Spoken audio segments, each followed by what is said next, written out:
people aren't really quitting jobs, they are quitting unsustainable lives. Matt Boudreau is the founder of the HFS Institute, where he studies the real drivers of performance inside organizations. That pressure is narrowing judgment when the people are arriving at work. Pressure, capacity, cognitive load, and the silent life stressors leaders rarely account for until something breaks. The pressure itself doesn't break anybody, but it's narrowing them. Matt has spent years watching patterns unfold in high-performing environments, and his work points to a truth most companies miss. When pressure builds at home, it doesn't stay at home. It follows people into decision-making, leadership, judgment, and long-term outcomes. Under sustained load, we're seeing these people come in and they're compressing. Matt is a 2-time TEDx speaker, a keynote speaker, and has spoken to over 250,000 people worldwide on leadership and human development.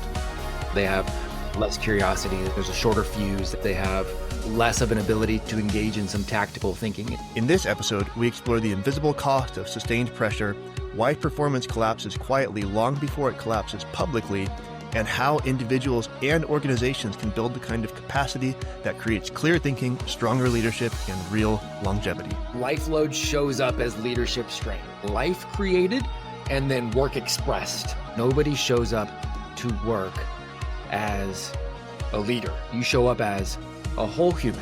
There's like this quiet bleed that takes off. High performers will confuse their ability to endure with resilience. It ends up being this really slow bleed. And they leave suddenly. And leaders are like, well, I didn't even see it coming because they're...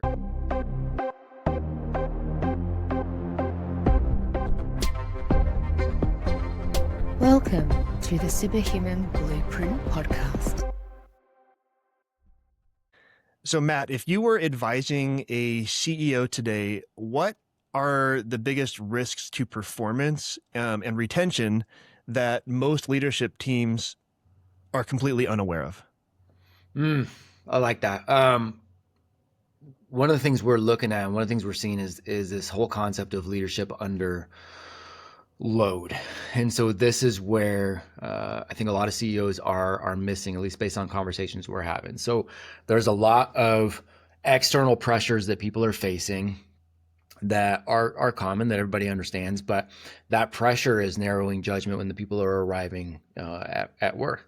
The pressure itself doesn't break anybody, but it's narrowing them, right? So under sustained load, we're seeing these people come in and they're compressing, right? So they have less curiosity. There's a shorter fuse. They have less of an ability to engage in some tactical thinking. And so they're still producing, but their judgment is degrading. And so a lot of the leadership failures that employers are seeing from their community, it's not because the people are incompetent. They're decisions that are being made under this cognitive load that we didn't even recognize they were dealing with, right? So that pressure's not removing their intelligence; it's literally narrowing it. And so that's what we're trying to help give back. You know, is define a standard for good judgment under pressure, measuring this, giving them feedback, and consistent check-ins around that. I feel like a lot of people are very intentional about keeping what happens in their personal life and what happens in their workspace separate. And so they wouldn't necessarily even think to bring issues that they're having in their personal lives or things that may be impacting their performance, whether it's, stress, someone's sick, injury, whatever it might be. They might think that it's sort of outside of the purview of their workspace to be concerned or influenced by that. Right. As I mentioned to you, I have a background in corporate finance, kind of mid-level management. And, personally, I tried to be the type of leader where someone could come to me and say, I'm really sick. I can still work, but I'm not thinking real clearly, or whatever. My mom is sick, or my mom's in the hospital. And so I don't need to be there. So I'm going to keep working, but that's going on, or there's an injury or whatever it might be. I always tried to be that person.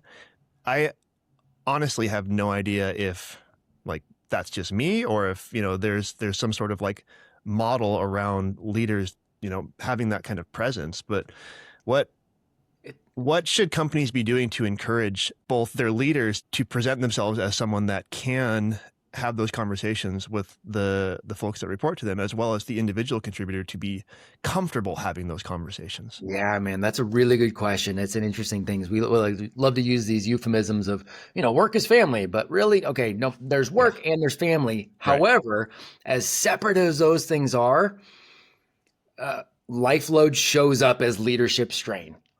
Period. End of story. Right? It's a leadership strain for the people that as we're diving into. We're really not hearing it as something they're describing as really work created. It's life created and then work expressed. So, kids and marriage tension and aging parents, create this background cognitive load. And a lot of times they're not even necessarily recognizing it, but the nervous system carries it into work. Yep. And so that's when it's showing up, right, as that narrow judgment or poor delegation or whatever we want to look at. And the conversation I try to get both sides to see is, look, nobody shows up to work as a leader. You show up as a whole human. So your nervous system is carrying all of these things in. So it starts with just recognizing that both of us are bringing this in, and then figuring out how we want to deal with this. So this is some of the nuance on this that I've been talking to organizations with. Some organizations are a little more amenable to going, okay, well, let's have that conversation, us as humans. What are we bringing into the workplace? Others are wanting to separate that a little more, but then we need to give people the tools to separate that, so that we are giving them the tools to actually show up in a different identity. And this is where it starts to sound crazy, starts to sound weird. But the reality is, so Drew, you and I get to know each other. We become friends. We become really good friends. We get to know each other really well. You're going to get the full version of Matt. Anytime we have a conversation, you're going to get the friend Matt that's right here. But no matter how good of friends we become, you're not going to get the Matt that my wife Heather gets. Okay. Yep. Right? You're not. And shouldn't. Right. And it doesn't mean one of those is inauthentic, Matt. It just means there's different versions of me that shows up. And so if people really want to keep it separate, what we're working with organizations on is going, okay, then how do you give the tools so that they're able to, as much as possible, go, okay, I'm going to put home Matt in this container here. I'm going to come as work Matt. Here's the container I'm going to step into here and bring this nervous system here, and then detach and go back there. So it's really interesting because it's not a blanket. Depends on where the company, feels comfortable. But those are the two conversations we're having. It's funny you mentioned that. So it's resonating with me in a unique way. So, we're talking about sort of this personal identity, right? But the personal identity, it looks slightly different depending, on the situation. So it's a situationally unique personal identity. And I think about that. And so as a coach, right? I am a wellness performance coach. And so I am getting people to make changes to their lives and to do things that are uncomfortable and set goals and work towards those goals. I'm also a father. I have 2 little kids. And I have a 3-year-old and a 6-year-old, 2 boys, and they also require a certain degree of leadership and coaching, right? Actually, a much higher degree of leadership and coaching. And, I could say a lot of my skills and maybe even my tactics are similar in parenting and coaching, but who I am in front of my boys obviously is very different than who I am when I am coaching a C-suite individual on their wellness and performance. That's right. But I carry so much from one to the other, but it's not the same Drew. But that's exactly it. And you nailed it. You articulated it very, very well. Tactically, it may look very, very similar. And there are a lot of ways that very much, when we're talking about expanding capacity for organizations, I am often taking the position of, okay, well, look, here's how this works within the company, or here's how this can work within the company. And also, by the way, when you go home, this is how this same concept works in your home. This is how that same sovereign system can be built in both. But you're going to show up tactically, yes, the same. You're going to show up slightly different because you're talking to a different audience. You nailed Right. it. Quick pause from our conversation with Matt and a short ask before we get back to it. Nearly 80% of you listening to this podcast right now are not subscribed to the podcast yet. If you've gotten value from these conversations, it would mean a lot to us if you took 2 seconds to hit that subscribe button on whichever platform you're using to listen to this episode. It is a small thing, but it makes a huge difference. It helps to support the show, it helps people to find it, and it allows me to keep bringing you high quality conversations around health and performance and longevity. Thank you. Back to the show. What kind of impact have you seen to ROI when companies do not focus on this, when they are not considerate of the fact that there's this crossover? Yeah. There's like this quiet bleed, that takes off. So high performers especially get stuck in this because high performers will confuse their ability to endure with resilience. Okay. And so right? So they can sprint for freaking months, but recovery debt accumulates. Their sleep starts to degrade and reactivity spikes, and you default to control over trust, right? And so they don't lose their capacity all at once. It ends up being this really slow bleed. Yeah. And I think that's the biggest thing. And so we have to build in for these organizations like almost like a recovery into their operating rhythm. The parallel between what you're describing as an organizational impact and what I describe as a personal performance impact is astounding. So you said a silent bleed or a slow bleed, a quiet bleed. I call it the silent decline, right? And it's that period between kind of letting things slip for yourself and then that eventual burnout. And it's the same things, right? When people don't focus on their health in all kinds of simple ways and have a strong foundation, then eventually that shows up everywhere, right? It shows up in their role as a spouse, as a parent, certainly in their role as a performer in the workspace. But it's really interesting to correlate that at a kind of an organizational level as well. So I always think about it at the individual level, but You're right. But how that translates over at the organizational level is really interesting. You're 100% right. And I tend to think of a lot of things from, especially because of the background in education and helping build these sovereign systems on school campuses, right? And so our school campuses are designed really for the whole family.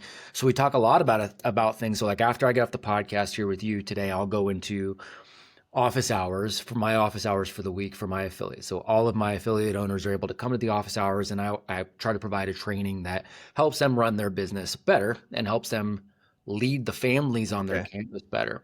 And so we'll take these organizational concepts and I'll relate it to the family as well too. So this slow bleed, kind of concept, engineering recovery into the environment at home too. We'll talk about that. Your 4-year-old is, I'm really struggling. My 4-year-old's wandering in nightly, into my room. Okay, we got to fix the system. We got to figure out a bedtime protocol and figure out a sleep environment. And when we do that, mom and dad's recovery improves without having to resort to willpower, kind of thing. So we're having the same. Can I join that conversation? Yeah, man, come on in. my 3-year-old, man. Yeah, going through it right now. Yeah, 3-4 times a night. Mm-hmm. I mean but that shows up. Yep. Right, and so those are some of the core, the core things we're seeing. We're also seeing, and I know you and I were emailing a little bit before, and I had mentioned this concept like the invisible exodus kind of thing that we're seeing across the board. Yep. So what we're noticing, and I'm trying to figure out a way to quantify, so we're diving in with a handful of organizations in different industries, but the core truth I'm working on speaking to is that people aren't really quitting jobs, they are quitting unsustainable lives. Okay. Right. So they got and again, high performers are the ones we're seeing get hit. So they're absorbing a lot of this pressure silently. Like they're like, I'm not going to ask for help. And they leave suddenly. And leaders are like, well, I didn't even see it coming because their performance never dipped, Right. right? Their That exit performance at happened. work. Yes, exactly. And that's where they Yeah. were holding it together, but all of Yeah. it was ultimately unsustainable, right? And so Yeah. that exit for them happened way before the resignation papers, were turned in. So we're like, okay, let's start talking. Let's figure out how to spot early warnings.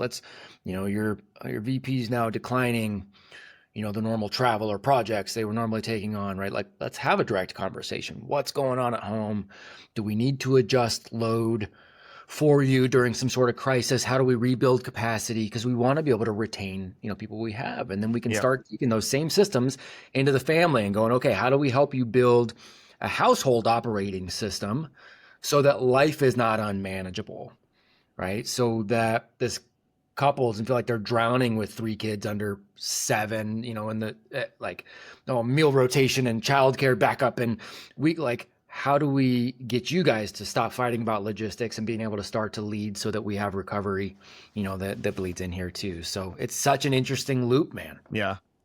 And so obviously having appropriate systems in place on the front end of this situation would help to mitigate the situation, right, of someone experiencing this invisible burnout. However, let's just say the system is not implemented yet. What would you say to current leaders about, how to look out for this? Like what indicators could they see if someone is still performing? Like are there any sort of like spot checks they can do or digging they can do just to make sure that, what they see is actually what's going on and that there isn't something behind the scenes? Yeah, that's a really good question, man. And it's so interesting because we tend to look for some of the complicated answers outside of like ask the questions. And really that's but I understand the weird, and weird is the best word I can think of for it, the weird environment that we're in, where it's like things can get taken such the wrong way. Like Socrates says, the beginning of wisdom is definition of terms, right? I come forward and I ask a family related question when I really just genuinely care about the person, and the employee takes it as like this weird prying or whatever, right? And so we're not on the same page. So Yeah. I get that.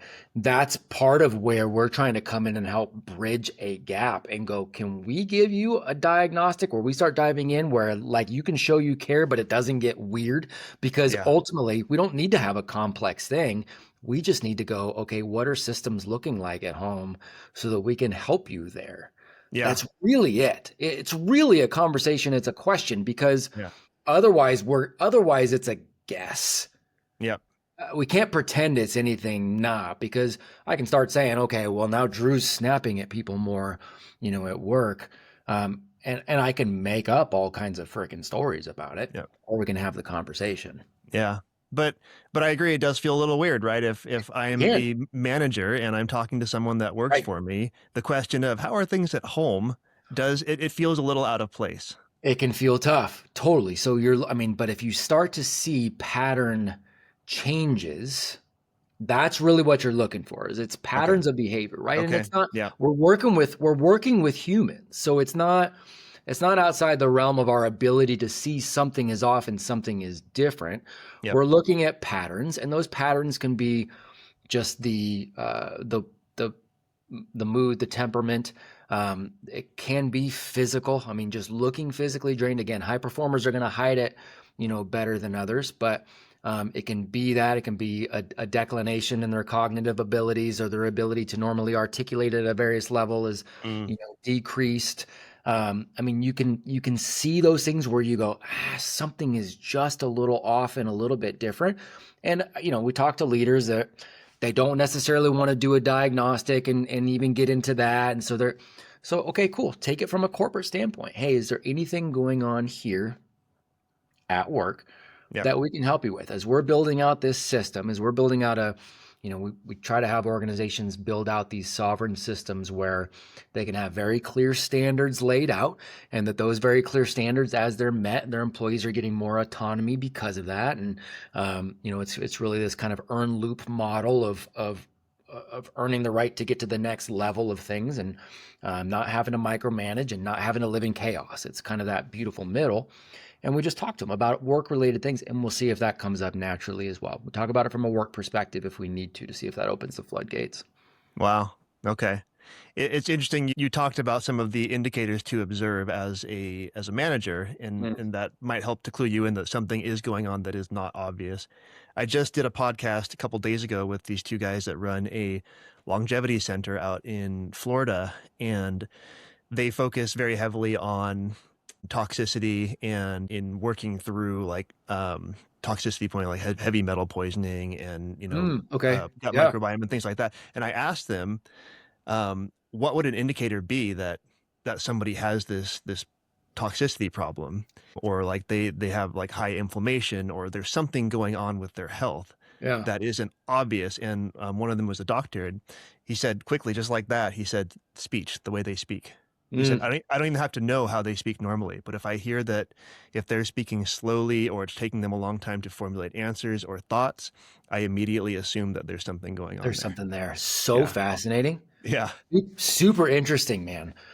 So here's where else that I think this gets to be a really interesting conversation. So, we're taking a look at these particular cycles of how the human and family systems are all integrated and impact. One is impacting the other. We're taking a look at putting in these systems to allow people to earn autonomy and trying to take a look at some of these conversations. That kind of conversation makes me think of, so there was another organization that I did some speaking for. So they were a research firm out Okay. of Austin, Texas. A whole bunch of really flippin' smart PhDs over there. Really, really great people. And I did some keynote speaking for them. And what was cool, what they did was their research was all around generations, and it was around Hmm. generational behaviors too. Okay. Right. And so they were going, okay, how do you take a look at some of these indicators like we're talking about, but understanding that maybe the differences we're sensing are more an indicator of a different generational preference or a different upbringing or a different, like Mm, that plays into yeah. it too. It's so interesting. And we don't think about how much that can play into things, especially as leaders, as managers and organizations. Some of these healthcare organizations we're working with right now, it's like they quite literally have 5 different generations Yeah. that are operating side by side in the workplace. So the leader comes in and says, "Hey, we need to get better at communicating. Would everybody agree?" And everybody's like, "Yes, of course, yeah, we would agree." And they're like, oh, "Okay, good. We're all on the same page. We cleared the air. We all want to get better at communicating." Cool. You have 5 different generations that have 5 very different definitions of what good communication means. Yeah. Somebody just heard, finally, we're going to have full sentences in our email subject line, and people are going to start going back to dear so and so and full sentences, and nobody's going to use emojis anymore, and no, right? Yeah. And the Gen Z just heard, cool, we can now text our boss, that's great. Yeah. Right? And Gen X is like, great, we can just get back to phone calls, man. This is going to be right. Everybody heard something vastly Yeah. different when one thing was said. That Yeah. is it's an interesting thing too. Yeah. Okay, so back to my original question of what can employers or managers look Mhm. for to help identify if there's something going on with someone at the individual contributor level. Yeah. People obviously know when there's something going on, right? I know if I'm sick, if someone close to me is sick, if there's something going on in my life that is distracting me or taking away from my ability to show up. How would you encourage those people to, one, create comfort in sharing that in the workplace, and to communicate it in a way that it doesn't feel like they're asking for a pass at showing up well, but simply just communicating that something is happening? Mm. So this, you're talking about the individual The at work, individual. maybe Yep. going through something. Yeah, like okay, I'll share with you, for Yep. example, a few years ago, my father passed away, right? Obviously that was, Yes, sir. it was a very upsetting experience for me. I still had to go to work. Yep. I still had to show up and do my job and meet with clients and, do all the things that I have to do. But I know that, Mm. I Mhm. wasn't at my best during that time. And so, there's a certain type of communication that Yep. wasn't like, hey, I'm here, but I'm not going to do a good job. But it was more just like, hey, this is going Yep. on, but I'm here, and we're gonna keep pushing forward, and this is going to be great. That's so good, man. It's yeah. And sorry to hear about dad. I know it was a little while ago, but yeah, that's rough, man. And that's a really good question. And I remember being an employee back when I was still teaching in traditional models, and we got our first child, and she didn't have any. There was no special needs or anything there, but she would literally go more than 24 hours without sleeping, Wow. and she did it all the time. And so I know we still don't really understand why that happened, and it was bananas, and it was Yeah. literally making me go crazy. I almost wrecked my car one night coming home because I had to miss the giant cartoon baby that was in the middle of the road. Right? Oh, I literally, okay. I was hallucinating because I was Oh losing it. man. So same thing. But I'm responsible for all these kids, and I had same sort of deal. Like I had to get to work and just let them know, like I know I might say some things that don't even make sense right now, but I need to support these kids, right? Yeah. So I appreciate that. I appreciate that question. So, um, this is like a lot of things in parenting. The way I look at this is getting ahead of these things. It's the responsibility of the leadership as well as that individual to try to get ahead of things as much as possible, because these things are going to happen. And I don't say get ahead of it like, hey, just by the way, at some point my dad's going to die, and it's not that, but it's understanding that these are all real scenarios that happen, and our job is never going to be, as we work together, to reduce pressure necessarily on anybody, but we want to expand capacity. So we need to understand that these are going to be things that happen so that we can come in and go, okay, I'm going to treat you like a capable adult who needs some structure, not pampering. Yep. We're going to have real levers, control over time, clear expectations, trust, autonomy, leaders that are modeling all of this, because support is our performance strategy. So when Yeah. somebody comes in, they go, okay, cool. I have a very clearly defined definition of how I win at my job. I can come in and go, this is what just happened at home. Here are my expectations. This is how I win. This is how I lose. We have companies literally simplify job descriptions down to that. Hmm. Here's how they Wow. win. Here's how they lose. Wow. So I Does can that come. work? Absolutely, it works. Okay. Simplicity alleviates more bottlenecks than anything Okay. else you've seen Yeah. across the board. So we can literally have that simplicity, so that person can come in and go, "Here's my how I win. Here's how I lose. Yep. Right now, this is what I'm dealing with. Out of all of these things that I have right here, so that I can win, because I'm going to be diminished here for a little bit. What is the one thing, the two things? What do you need me to really just like knock it out of the park right now? And if all of these other things aren't quite up to par for a little bit while I have this recovery and get a little Hmm. more support, like how can we make that work? Right? That way you're taking some ownership on that too, going, look, Yep. I don't want to lose. Yep. What are the things only I can do? Life or death, I'm the one that needs to do it. Anything else, and we actually call it a lead principle, LEAD, life or death, I have to do it. Is there anything else there that for at least a little bit can be eliminated, automated, or delegated? That's the EAD. That's how we're taking a look at it. So you can still win the game. Yeah. Just have a little support on the areas that other people can support you on. And that's how we have people proactively talk about it. It's beautifully said. There's something so powerful about simple communication, just being able to go and say, hey, this is going on. Man, I'm still here. So how do we make this work together?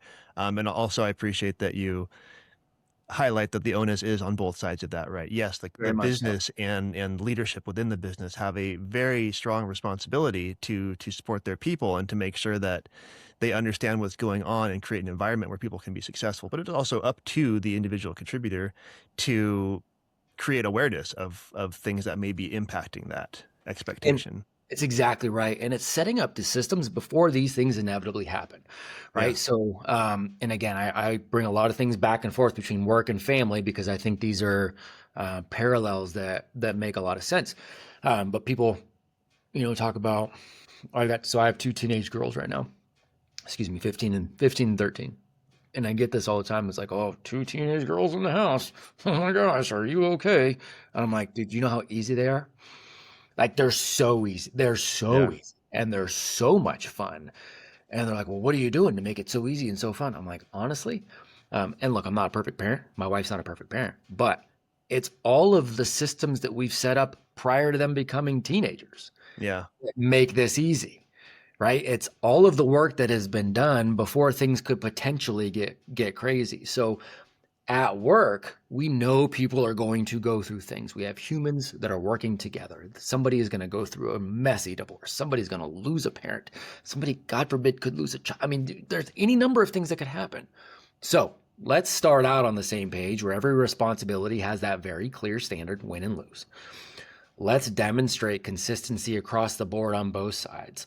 Let's allow for both sides to be able to earn their autonomy.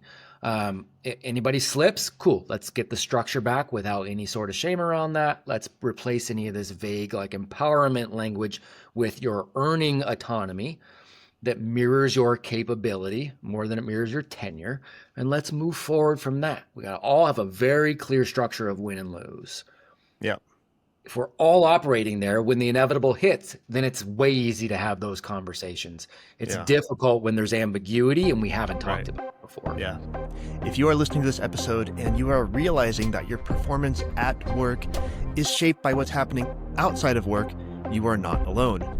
This is something that I see constantly with busy professionals and leaders. Pressure builds, capacity gets smaller, recovery disappears, and your judgment starts narrowing before anything fully breaks.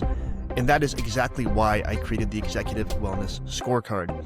It is a quick, simple tool that helps you to identify where your energy and your focus and your sleep and your stress and your daily habits are actually sitting right now and what's quietly leaking your performance behind the scenes. So if you want a clear starting point and a plan to build capacity back up, grab the Executive Wellness Scorecard. It takes literally 3 minutes and it'll show you what to focus on first. Go to primalwellnesscoaching.com/scorecard. That is primalwellnesscoaching.com/scorecard, or click the link in the show notes for this episode.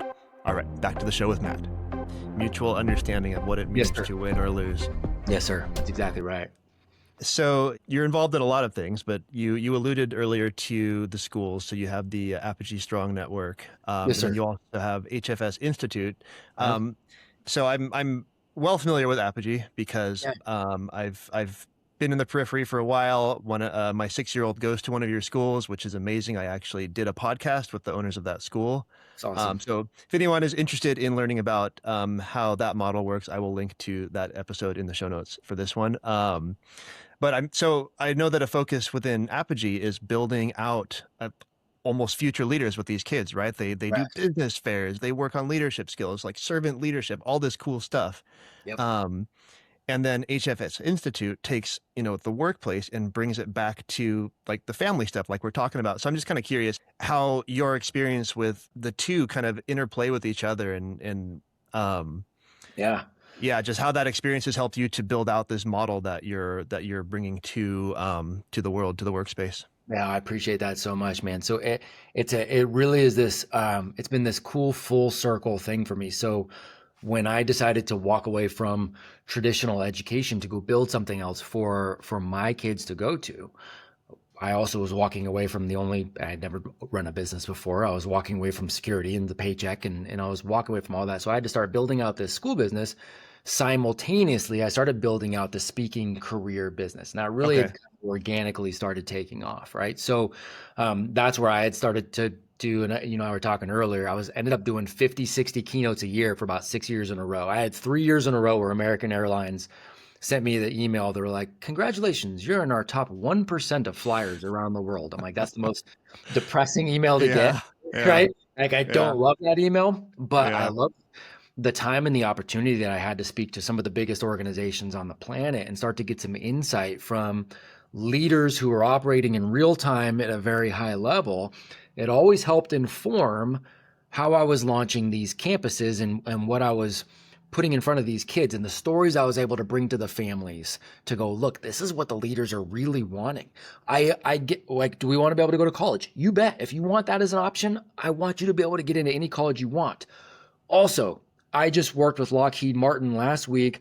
I was working with their emerging leaders program. That's a bunch of it's 22-year-olds Yeah. fresh out of Harvard and Stanford and MIT, right? And Lockheed Martin's like, hey, they're really good at school. They suck at work. Uh, help us help them, Yeah. right? Yeah. So I can have those conversations with the schools, right? So now we have the campuses where we're working on really building not just the strong leaders from the ground up, the young ones, but we pour into to mom and dad too. Like you have access to every bit of our men's men's training that happens every single week. We bring in great mentors, have these conversations. You can jump into that at any time. We want strong families Yeah. because, like you said, the strong families create these strong leaders, raise these strong leaders. Strong leaders then go off and they can build companies where they can help support people to have strong families. It's this virtuous cycle if you build it on the clear standards and the earned autonomy. And so that's where HFS Institute has come in. It's really just a continuation of that cycle Okay. for us. That's That's really what it beautiful. is. That's That's what beautiful. it I is. love that. I love I that. got to learn all these things organizationally while building out these schools. Schools are doing extraordinarily well, and we're seeing these systems and we're going, okay, cool, let's bring this back into a lot of the organizations that I've worked with in various capacities for a number of years, whether it's I just have given them keynotes or I've done any kind of consulting. I get to come back into that. New organizations are coming on board too, but it's really just that same, okay, home cycle, work cycle, and bringing it all together. That's really what it is. And so do you help For the them best. to create the systems, or do you just more create awareness that the systems are needed and kind of what they can get from doing that? Depends on the organization. And Okay. so we've got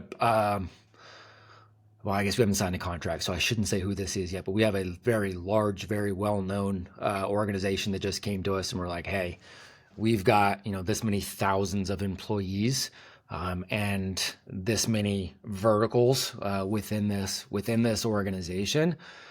We're just trying to figure out where to start, where to Yeah. have you help us. And so what we'll do likely with them is we'll actually start with a series of keynotes for all of their verticals, and then we'll see what will naturally lead to like a workshop that'll be a little bit Okay. more of an intensive. So the Yeah. Yeah. keynote ends up being an awareness, and I want them to have practical, tactical things they can take away. Yep. They'll have a few different things where they can walk away, go, oh, okay, structurally, like this is where we can start to play with things. If they want us to come in and help on the implementation side, then we can come in and do Okay. a longer tail workshop. And Yeah. if they really want to get into the weeds, we can do a longer tail diagnostic, see where their families are, see where, without them having to get weird about Yeah. it, like we can see where families are, and then do everything from help them to lead and manage there, or provide just home and family life help, through what we've already got built on Yeah. the Apogee platform. So they play into each other really, really nicely. I'm all for going, hey, I want to help you in any way. I'm not going to force anything. I want to have everything here for you and choose your own adventure. Got it. So yeah, it's anything from single speech all the way to full service, depending on what they need. Yes, sir. Yep. Amazing. Yep. I'm gonna do one more plug for the Apogee system, and then I have another question for you on the workspace side. I just want to say, so the school that my son goes to is a K through 12 school. Mm-hmm. My son is in first grade, and all of the kids interact with each other. Like one of the high school girls, like she does the after school, so she's doing arts and crafts with my kid because I can't pick him up right away. Like at the events, like all the high school kids like know the little kids and they interact with them and they support them and they lead them, and they talk to me, even though I'm just the dad of some little kid that comes in. Yeah. And yeah, it's just, the culture is absolutely Yes. beautiful. There's strong, the leadership is apparent. When I go to school events, it's generally the high school kids that are running the events. So they're up there, they're doing public speaking. Mm-hmm. They're troubleshooting when things, there's technological problems or whatever. Like it's just so cool. It's the best, man. It's the best. Yeah. And look, and it's not just, I don't want to toot just the company, or it's just the individuals when they see what they're capable of. And these young people, when they see what they're capable of, like the amount of stuff we could have, we could have an hour of just stories of things that I've gotten Yeah. to see on campuses. We really could. It's amazing to watch them step into it. And it's like to see the parents with their eyes light up sometimes too, of just like, whoa, young people young people can do this. And then when they go out in public and they go, right, and other adults are interacting with them, I swear sometimes just seeing the interactions and seeing the adults that just don't get that anymore from young people, it's like just simple conversations and the young person walks away. And sometimes I can look at that adult and be like, I could tell them like, yep, there went Jesus. And they'd be like, uh-huh, like they're just so blown away by Yeah. how confident and articulate and capable the young people are. That's all we want them to know. So that's awesome. Yeah. And, beyond just being impressed by it myself, I love that that's kind of the model behavior that my 6-year-old sees. Yes, sir. Yes, sir. All right. So back to the corporate wellness Yes, sir. side. So corporate wellness, a lot of large corporations have like corporate wellness programs in place, which, maybe they work, maybe they don't. Like they're all intended to be supportive of the individual and to create that wellness. But I'm just kind of curious, when you've gone in and done some of these diagnostics, what kind of corporate wellness programs or offerings have you seen that really don't move the needle? It's a good question. And we're early on the diagnostic side. So the actual long tail diagnostic, we've only got a couple companies that we're working on as far as that goes. So we're seeing the typical band. Well,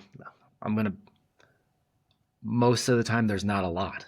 Almost across the board. There still isn't a bunch. Right. But some of the bigger organizations we're seeing, an effort, and I appreciate the effort, but it's a typical Band-Aid. And I want to make sure I frame this the right way because I don't want to, I definitely don't want to come across as insensitive because it's not what it's meant to be, but it's almost a therapy model of little Band-Aids here. Let's continue to talk about this and we'll put a Band-Aid of a yoga seminar, or we'll put a little whatever. And it's almost a guise of wellness versus actually getting down to the root of what people are struggling with, like what real, true physical awareness of your health, of your financial situation, of your relationships that matter most, the things that move the needle most for our wellness. Almost nobody's really talking about at all or giving tools to deal with. Yeah. And so that's kind of my next question. Without giving away any trade secrets, what is something that in the corporate space could be implemented that would at least get them directionally in the right place? Yep. We are big fans of diving into the personal psychology of things. No, we're not psychologists, but diving into the personal psychology. So a little bit about what we talked about at the beginning, where we went, okay, you're showing up as a whole person, but there is a different part of you. There is a different Drew that Matt gets to know than Drew's wife. Yeah. Right. It's that kind of thing. So it's bringing awareness to that and helping to facilitate their ability to, and again, I'm not talking about dissociative identity disorder, but it's the ability to shift conscientiously and go, okay, now it's work, Matt. Okay, now it's home, Matt. Right. Giving them the tools to dive into something like that. Really getting clarity on language. That's a very interesting thing. Eliminating soft language. We do a language audit for these organizations. And so eliminating soft language. I saw your LinkedIn post about that a couple of days ago. Yeah. Oh, yeah. Yep. Yeah. I mean, and that's off the heels of diving into that with an organization right now. Yeah. And so it was top of mind. So doing that language audit, giving them a time and energy audit. So we take a look at what they're actually doing, time on task on various things, but we take a look at how their energy, again, at work and at home, how the energy goes to that. And that's not a woo-woo kind of thing. It's literally like, I loved getting to sit here and have a conversation with you. I see there's an hour-long podcast with Drew on here. I'm like, sweet, awesome. I enjoy this kind of stuff. It's energy giving to me. This is not something that for me is like, okay, I've got to have a podcast today. Okay, I'm going to show up and do it. But man, I know after that hour, I'm going to be drained. Right. And so it's getting them to understand and identify those kinds of things. Okay. Getting into the physical health and nutrition side and not just from a standpoint of, all right, man, if we can get all your employees, we're not Andy Elliott, and I don't know him, so I'm just using that, but I'm not going to go in there and be like, all your employees better have a 6-pack or you better fire them, right? Like that's not, but there's something to not getting sick. Yeah. Like I have not gotten much more than maybe a small cold in 10 years. Okay. And that's great. I can operate at a high capacity. I want that for your families. I want that for your employees too. So Yep. we start diving into all those things, and the longer tail game of this too is helping them with some of their own financial goals too. And we will get into the relationship side, the marriage side, the parenting side, Wow. if the companies would are okay with opening that up and making it a it's usually going to be a voluntary sort of thing. But we've Yep. got organizations. We actually have a big school district that's going, hey, we'll make it a voluntary thing, but we'll actually put some of our parents, men and women, through that relationship training, because if it helps them with their kids, we're going to have better kids that show up here too. So I've been working with Alex Hormozy a little bit over the last couple of years too. Cool. Brilliant guy on a number of in a number of ways. Yeah. Uh, he's like, you guys, with everything we built on Apogee and HFSI, he's like, you guys have almost went too wide for too long. He's like, you built too, but now you're in a place to be able to take. He's like, so I think you were kind of stupid the way you did it, is the way he framed it, which is fine. Which is fine. Sounds about right. Yep, I've never totally. met him, but I've certainly seen him talk. Yep. He's like, that was dumb. The way you did this is you cost yourself all of this revenue based on this, and this. You did not scale it the right way. I'm like, sweet, thanks. Sounds good. He's Yeah. like, but now that you guys have done well and you have done it this way, he's like, man, you have the ability to help a lot of people and scale appropriately and without any drag on us, because we've got people in place that can take on all these components. So Yeah. we do have those options available too. It's pretty robust if organizations can use it. Yeah. And I think that's the thing, right? Is getting organizations to kind Yep. of have that Yep. self-realization that they need it. Like I run corporate wellness workshops. Mhm. And I kind of like you, I focus on simplicity. So it's like, okay, this is corporate wellness. Mostly I'm talking to organizations where people are working desk jobs. So, Yeah. I often run a workshop where the focus is on like how to stay healthy while working a sedentary desk job. And so it's around simplicity, right? Moving more, getting natural light, Mhm. taking time away from the screen, just simple things that people probably know they should do, but they haven't built any real habits around it. So getting them to create and commit to certain very simple, doable, actionable habits. But the challenge is still kind of getting in the door, right? Like Yeah. there's an ROI for an organization to spend money on hiring you or hiring me to do a wellness workshop, because guess what? If somebody actually like does these things, then their productivity goes up. But you have to absorb the cost of bringing in this type of training or bringing in this model. But it's very much an investment when you look at it that way, Right. because yes, their productivity goes up. That's a huge part of that. And everybody's productivity theoretically can go up, and the workplace becomes this, but also you don't lose people. Yeah. Like that is where, so, when you're losing somebody and now you're going, oh my gosh, okay, now everybody else has to absorb that load for at least a minimal amount of time. Now Yep. you're spending the money to go out and try to find more people, and you're trying, like, Yep. I mean, the ROI, really it's infinite when you start to take a look at it that way. Yeah.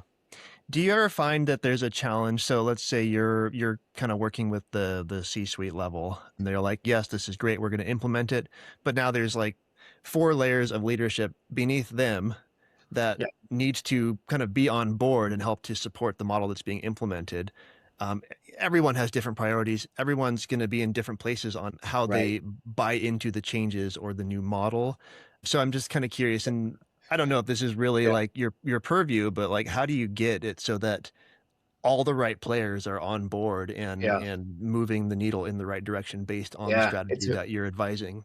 It's such a good question, and I'm kind of laughing because it's top of mind for this conversation. So again, the contract's not signed for this large, so I won't say who it is Yeah. yet, but I'm pretty confident it is going to get signed, and I know one of the executive people that is bringing me in.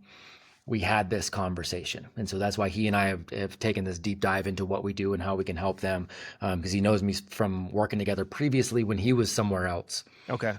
And so that relationship was already established, and so he understands what he's bringing in. And so we started taking a look and going, okay, what do we got? Multiple layers there, because they are an organization with multiple verticals and multiple layers within every vertical. And Yeah. So really what we're framing it as is from an organizational standpoint, everybody wants to also know it, even if you're the most selfless leader there, it's a what's in it for me? How does this help my current position? Yeah. Sort of thing. And so that's really how we're framing it is what is the extra layer of autonomy that is going to be earned? Because I'll be honest, some of the leaders in some of these organizations, the worry, the pushback is we start coming in and talking about supporting these people and building out these sovereign systems. And some of the leaderships are saying, wait, am I going to lose my title? Are we turning into a flat organization that's just about health and wellness now and that, right? And so it's like, no, here's the opportunity you're going to earn by implementing this. And whether it's, Okay. again, more autonomy from your boss or it's more opportunity to move up, we're framing all of it as also an opportunity in that how do you win, how do you lose? It's more of an opportunity for you to win too and open up another opportunity for you. So we're literally working through that right now, just in words, for this organization. Yeah, that's good. I'm glad that you have attention on that because I feel like it would be easy to kind of work this model into something like vision and values, but let's be honest, at a certain level, people really don't care about vision and values. It's just something that they're forced to look at the beginning of team meetings. It's something that they couldn't recite it if they had a gun to their head, and Yeah. it is right. And the reality is they're going, okay, how do I, take care of things for the stakeholders, or how do I, take care of things for the board? How do I make myself look good? What does the Yep. next 5 years look like for me? And is it at this organization? And is it right? And so again, I want leaders to remain to, and even the best human beings will have an element of that while they're there. That's not a knock on people. That's the reality because they are looking out for their family so we want to make it worth their while too, and talk about it in terms of how it's going to help them in particular to move forward. Yeah, and I feel like there are systems that could be implemented here, even at the team level, right? Even if it's not at the organizational level, if it's just like, hey, this department or this team, like, they've got some opportunity, and so we're going to work this in over there. Bingo.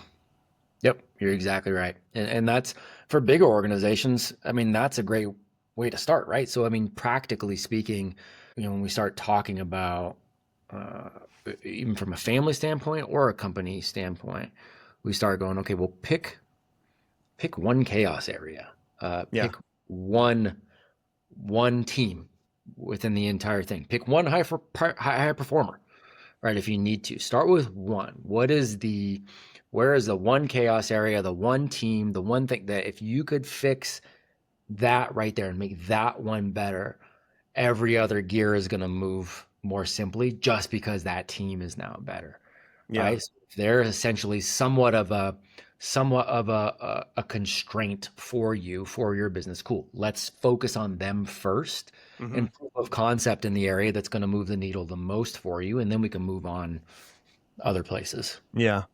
Do you have any cool success stories of how things have been turned around based on implementing this type of mindset and model? Well, what's cool is that this is part part of where we started a lot of our research is with our current campuses Okay. too, right? So I mean that's where a lot of this started. So it started with these campuses, and we started implementing a lot of these things from some of our bigger campuses because we have campuses in our network now that are, I mean, a couple hundred students, and um, they've been around for a little bit too because they've migrated over, and so we've got a number of bigger campuses that we can play with and we can work with, and so we've got that, and then it's playing into a lot of my old clients and things like that too. So healthcare right now, HCA has started to implement some of these things, and we're having some good conversations, but I'm getting generic feedback so far. So I got to dive deeper in the weeds. The Yeah. biggest thing is really the campuses that are now operating where it's like an owner is now taking off for 2-3 weeks and has these systems in place where the families are coming in and now running these things for them, and the Wow. families are now leading certain things voluntarily and creating their own challenges and their own health initiatives and having their own check-in conversations. And so that's really been some of the best things. We have a campus owner Yeah. who's been on campus for 17 years and Huh. never taken any time off that wasn't Oh no. never taken time off that wasn't school time off, and even that, like barely, right? Yeah. She was like, so she left for almost a month, and she's like, and things actually seemed like they even got better, like when I was right because all of these because people You are you taking get so some like in the new last ideas, some creative thinkers coming in. and Cool. last year and a half, no turnover, which for a small micro school is quote unquote small is Yeah. that's telling in and of itself. So Yeah. I'm sure we'll get more over time. It's been like how our campuses are, where after a couple years in the mix, now all of a sudden I've got story after story of young Right. people. We'll see the same thing on this side. We're just early in Yeah. it. It's kind of funny. Similar for me. Like I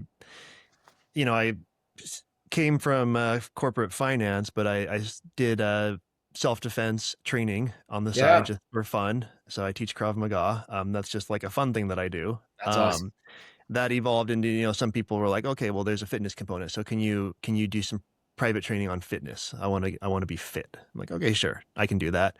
I have experience with fitness, got credentialed, all that, and then I started to help people with fitness, and it just so happens that like the people that were coming to me, I had some doctors, some executives, like busy professional people. And as we worked on their fitness, I started to integrate like other like just simple like wellness and lifestyle things. And then all of a sudden, like all of these things start to change for them, which then Mhm. translates into their performance. And so eventually there's just this evolution where like over time, I'm like, okay, I guess I'm a performance coach now.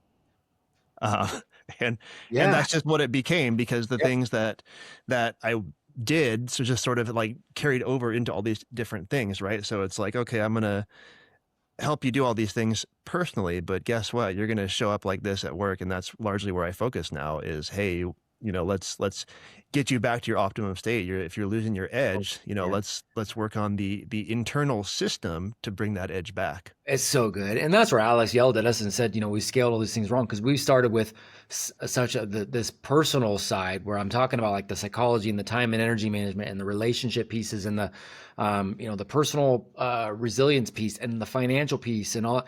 We've done that here for these last couple of years for primarily for parents of the campuses, but also other men and women that, we've now had a couple thousand men and women that have gone through everything. And we've got you got the stories of the same. I was going to file for a divorce until my husband went through this, and now Wow.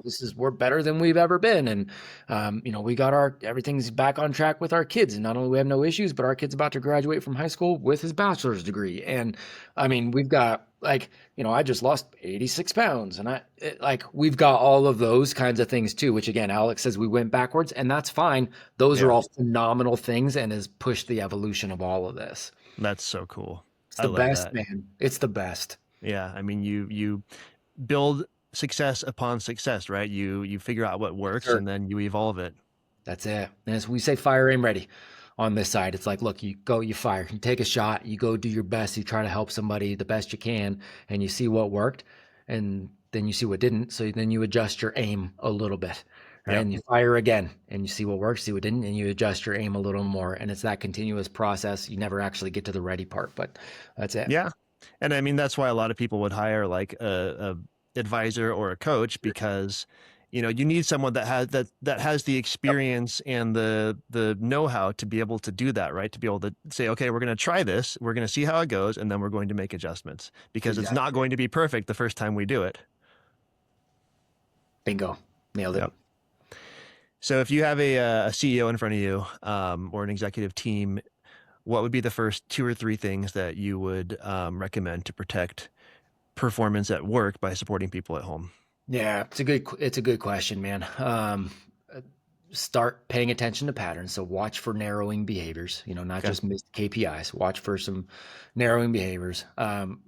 Normalize as much as you're able, as much as you're comfortable, as much as your company will allow you. Normalize capacity conversations outside, of just work related metrics. Protect decision makers from interruption. Reward judgment quality, not just output, and pick one place, one high performer, one area, one team, define a current standard, see what autonomy they want next, create a contract, maintain that standard for 90 days and see what they get. So those are all the things we really focus on. Simplicity though. Okay. Amazing. Well, Matt, I have really enjoyed this conversation. It has been a pleasure to meet you. I told you before we hit record, you've kind of been in my periphery for a number of years, so it's very exciting for me to finally get to meet you and get to have a conversation with you. Honor's mine, man. Thank you. Thank you for all the work you're doing too. A whole lot of crossover and how we're seeing things and doing things. It's been fun to be able to start to get to dive into seeing more about what you're doing on that too. So anything I can ever do, man, say the word. Really appreciate that. So folks, show notes will be at thesuperhumanblueprintpodcast.com. I will link to Matt and to HFS Institute, which you can find at hfsinstitute.com. But I will link to everything in the show notes. Thank you again, Matt, and have a phenomenal day.